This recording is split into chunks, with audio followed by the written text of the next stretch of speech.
now to the idea, of materialism and idealism. And these are sort of what we might call solutions to dualism. I don't know if you would have to call them solutions, but they are a way to solve the dualistic problem. The problem with dualism is you have a reality that's non-physical and you have a reality that's physical. But what happens is, what about this, how do they interact? How does one get along with the other? I mean, Descartes has God kind of holding this constant level of, making sure both occur. But one of the solutions, one of the ways to do it, and I mean, there are various ways to do it. There's various degrees for this. It's kind of a continuum. But one way to solve this problem is simply to say, well, I don't agree with dualism. In fact, there aren't two realities. There's just one reality.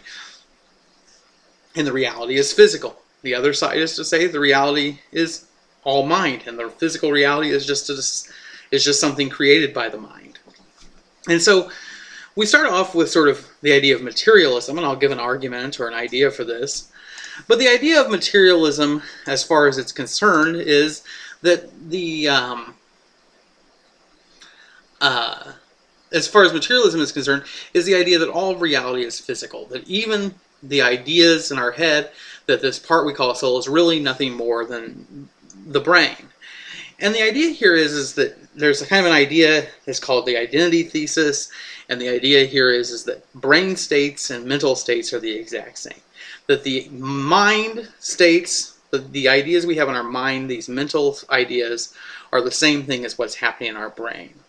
As an example of this, if anybody has ever, maybe for a psychology class or something, you may have watched a video of a doctor doing brain surgery. And one of the most interesting things about brain surgery is, to begin with, that you don't have nerve endings in your brain. So once they get into your brain, you won't actually feel them doing the brain surgery. You might feel pressure, but you won't actually have pain. Whereas like if they were working on your liver or something, you would feel every bit of it because you have nerve endings in there.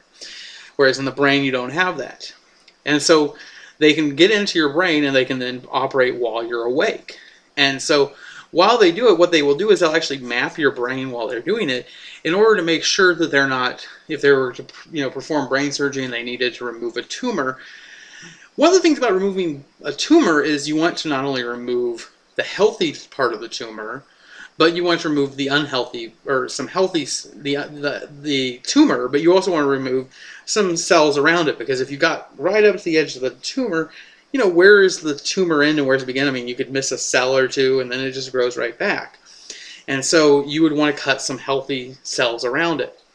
Well, the idea though is as you're cutting, if you were removing this thing and you found out that this part of the brain controlled speech, or this part of the brain controlled your ability to move or your ability to walk, you wouldn't want to cut that part of your brain out, because you would then be rendered unable to move or speak or do other things.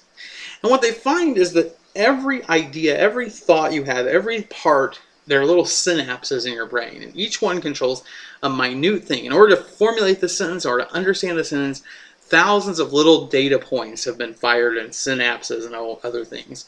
And your brain has processed it through hundreds and thousands of parts of your brain, little itty-bitty parts, but each one holds a little piece of data.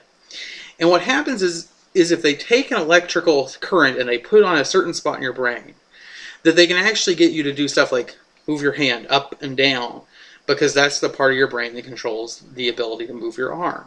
Or they can put it on another part and you'll just start going, you'll start making noise, or you'll start twitching, or you'll start doing other things.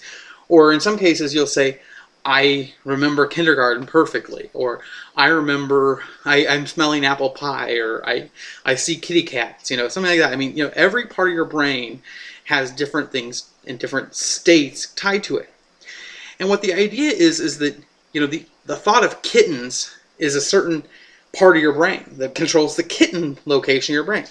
And what you experience as a kitten is actually tied specifically to that location. But it gets even more than that, where, for example, even the thought of like love, the feeling of being in love and to love somebody, or to care for somebody, a feeling of fear and other things are actually tied to specific brains. If you were to fire those synapses, you would suddenly feel love, or you would suddenly feel fear. And so you would want to, each one of those is tied to specific spots. And so what the identity thesis, what this says is, it says that the mental states are in fact the same as the brain states. What you think of as a feeling or an experience of kittens, or an experience of love, or an experience of fear, is in fact nothing more than a certain part of your body, a certain part of your brain working. And it's just a natural byproduct it creates, and it creates a feeling. And the idea here is, examples of this might be something like, as an example of this, there was a study, or I shouldn't say a study, there was a paper on a guy who had he went to his doctor, and he had developed feelings of pedophilia. He was a grade school teacher, and he was suddenly having feelings of pedophilia. He was attracted to the children and having sexual thoughts about them. And so he went to the doctor and he said, I don't know what's going on, but I'm having this, and I think something's wrong. And so the doctor did a CAT scan, and they found that he had a tumor, and it was affecting his sexual impulses. So they went in, they did radiation, they did surgery, etc., and they removed what they thought was most of the tumor, and it had gone, and he was in remission. And he went back, and his thoughts of pedophilia had disappeared. And a couple years later, he began to have the same feelings and thoughts again. And I think maybe it was actually his wife who noticed him, maybe some behavior that was suspicious or something. And so she, they went back, and, he had always been a heterosexual male, never had any of these tendencies. They go back in, and they're finding, they found that his tumor had recurred. The first indication was his sexual proclivities. And so even something like what you're attracted to, who you're sexually attracted to, is very carefully tied to a brain state. And so the idea for the materialists is that even these things like your feeling of sexuality, your feelings of love, your feelings of fear and happiness and caring and passion and motherly love and sexual love and all that is in fact nothing more than just certain parts of your brain firing synapses and creating that feeling. Now, I want to just sort of take a quick stop and say one of the things that always comes along is the idea that, is, for example, with this kind of idea, I just kind of want to stop and just say, one of the things that comes along with this idea is that, I would argue that things like pedophilia are in fact, in a lot of cases, not always, but in a lot of cases, they are a brain disorder. Now, it would be a problem where there's something wrong with your brain chemistry, your brain wiring, and it causes this. But the same thing is true with heterosexuality and homosexuality. The difference between these and pedophilia and other things is that my personal feeling is that what two consenting adults, if they're both heterosexual adults or homosexual adults, what they want to do to each other is really their own business. I don't care what you do. I imagine you don't care what I do. And so, you do what you want to do in your own privacy.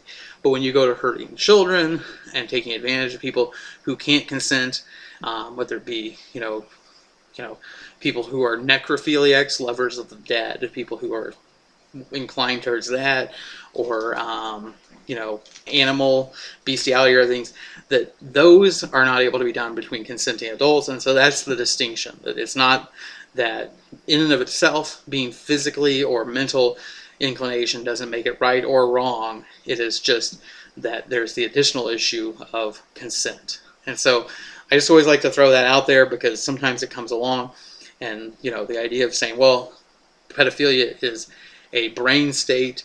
Well, I think that's probably right, and that's what the materialists would argue, but that doesn't make it morally justifiable, and that's something to keep in mind.